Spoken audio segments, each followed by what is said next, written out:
ಅಲ್ಲಿರೋರ ಜೊತೆನೇ ಕಾಲ ಕಳ್ಕೊಂಡಿರಬೇಕು ಅಂದರೆ ಅವ್ರಗಳ ಜೊತೆನೇ ಜಗಳ ಆಡಿಕೊಂಡು ಅವ್ರ ಜೊತೆನೇ ತಿರ್ಗಾ ಒಂದಾಗಬೇಕು.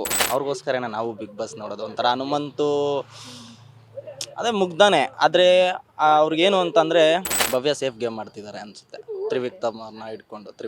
ಅಂದರೆ ಬೆಳಗ್ಗೆಯಿಂದ ಸಂಜೆ ಗಂಟೆ ಏನು ನಡೆದಿರೋದೇ ಗೊತ್ತಿಲ್ಲ. ಇವ್ರು ಎಡಿಟ್ ಮಾಡಿ ಏನು ಹಾಕ್ತಾರೆ ಅದು ಮಾತ್ರ ನಾವು ನೋಡಬೇಕಾಗುತ್ತೆ. ಅದನ್ನ ನೋಡ್ತಿದ್ರೆ ಎಲ್ಲರೂ ಅದನ್ನೇ ನಂಬಬೇಕಾಗುತ್ತೆ.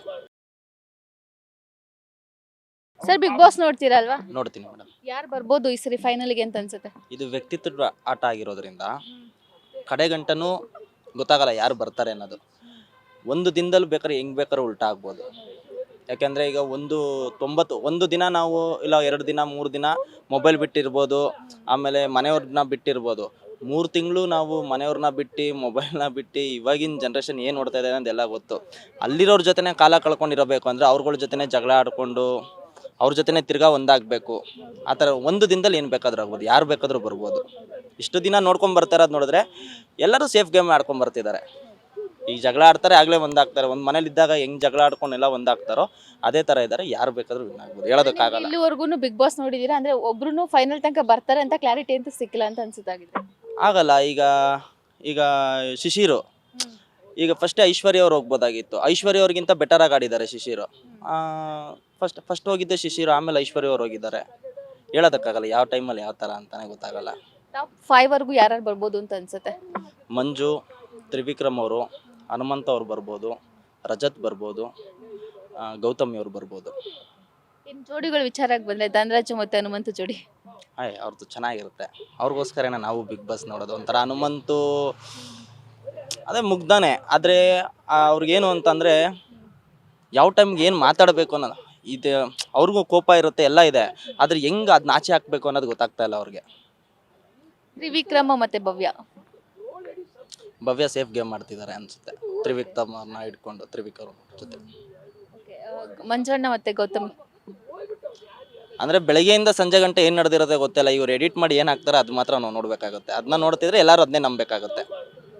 ಇವಾಗ ಸೀಸನ್ 10 ನೋಡಿರ್ತೀರ ಪೂರ್ತಿ. ಇವಾಗ 11 ಫೈನಲ್ ಬಂದಿದೆ. ಸೊ ಯಾವ ಥರ ಇಷ್ಟ ಆಯಿತು ನಿಮಗೆ ಬಿಗ್ ಬಾಸ್? ಎಷ್ಟು ಇಷ್ಟ ಆಯಿತು? ಅಂದರೆ ಈಗ ವರ್ಷಕ್ಕೂ ಚೇಂಜ್ ಆಗ್ತಾ ಬರ್ತಾ ಇದೆ. ಅಂದರೆ ಬಿಗ್ ಬಾಸ್ ಮನೆ ಚೇಂಜ್ ಆಗ್ತಾ ಇದೆ, ಆಟಗಾರರು ಚೇಂಜ್ ಆಗ್ತಾ ಇರ್ತಾರೆ. ಅಂದರೆ ಕೊಡೋ ಟಾಸ್ಕ್ಗಳು ಕೂಡ ನಮ್ಮ ಜೀವನಕ್ಕೂ ಒಂದೊಂದು ಅದೇ ಥರ ಇರುತ್ತೆ. ಅಂದರೆ ಅಲ್ಲಿ ಆಡೋದಕ್ಕಿರುತ್ತೆ, ಆ ಆಟದ ಹಿಂದಿನ ಅರ್ಥನೇ ಬೇರೆ ಇರುತ್ತೆ. ಆ ಥರ ಇದೆ. ಸೀಸನ್ 11 ನಿಮಗೆ ಯಾವ ಕಂಟೆಸ್ಟೆಂಟ್ ಇಷ್ಟ ಆಗಿದ್ರು? 11 ಹನುಮಂತು. ಯಾಕೆ ಹನುಮಂತು? ಏನಾದರೂ ಸ್ಟ್ರೈಟ್ ಫಾರ್ವರ್ಡು, ನೇರವಾಗಿ ಹೇಳ್ತಾನೆ, ಮುಚ್ಚು ಮರೆ ಇಲ್ಲ. ಫ್ರೆಂಡ್ಶಿಪ್ ಮಾಡಬೇಕಾ ಫ್ರೆಂಡ್ಶಿಪ್ಪು, ದ್ವೇಷ ಮಾಡಬೇಕಾ ದ್ವೇಷ ಅನ್ನೋದಿಲ್ಲ. ಅಲ್ಲಿ ಆ ಟೈಮ್ಗೆ ಆ ಮಾತು ಹೇಳ್ತಾನೆ, ತಿರ್ಗಾ ಮಾತಾಡ್ತಾರೆ ಅವ್ರ ಜೊತೆನೆ. ಅಂದರೆ ಹಿಡ್ಕೊಂಡು ಮಾಡೋದಕ್ಕಾಗಲ್ಲ. ಯಾರು ಇಷ್ಟ ಆಗಿಲ್ಲ ಸೀಸನ್ 11? ಭವ್ಯ ಅವ್ರು ಇಷ್ಟ ಆಗಿಲ್ಲ. ಯಾಕೆ ಭವ್ಯ ಇಷ್ಟ ಆಗಿಲ್ಲ? ಅವ್ರ ಮಾತು ನಡವಳಿಕೆ ಇಷ್ಟ ಆಗ್ತಾ ಇಲ್ಲ. ಇವಾಗ ಮನೆಯಿಂದ ಈಚೆ ಬಂದಂಥ ಕಂಟೆಸ್ಟೆಂಟಲ್ಲಿ ಅವ್ರು ಇದ್ದಿದ್ರೆ ಬಿಗ್ ಬಾಸ್ ಮನೆಯಲ್ಲಿ ಅವರೇ ವಿನ್ ಆಗ್ತಾ ಇದ್ರು ಅಂದರೆ ಯಾರು? ಅಂದರೆ ಫಸ್ಟ್ ವೀಕಿಂದನೂ ಇಲ್ಲಿವರೆಗೂ ಹೋದಂಥ ಕಂಟೆಸ್ಟೆಂಟಲ್ಲಿ ಧರ್ಮ ಕೀರ್ತಿರಾಜ್ ಅವರು.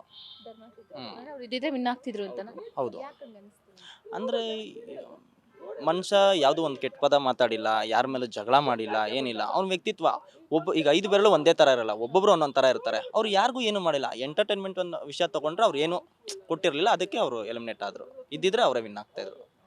ಇವಾಗ ಸುದೀಪ್ ಅವ್ರು ನೆಕ್ಸ್ಟು ಇದು ಶೋ ನಡ್ಸ್ಕೊಡಲ್ಲ ಅಂತ ಹೇಳಿದ್ದಾರೆ. ಅವ್ರು ಬಿಟ್ಟು ಬೇರೆ ಇನ್ಯಾರು ನಡ್ಸಿದ್ರೆ ಚೆನ್ನಾಗಿರುತ್ತೆ ಬಿಗ್ ಬಾಸ್ ಅಂತ ಅನ್ಸುತ್ತೆ? ಅವ್ರನ್ನ ಬಿಟ್ಟರೆ ಗಣೇಶ್ ಅವ್ರು ನಡೆಸ್ಕೊಟ್ರೆ ಚೆನ್ನಾಗಿರುತ್ತೆ ಅಷ್ಟೇ. ಅದು ಬಿಟ್ಟರೆ ಇನ್ಯಾರು ಆ ಪ್ಲೇಸ್ಗೆ ಆಗಲ್ಲ. Beat plus Karnataka.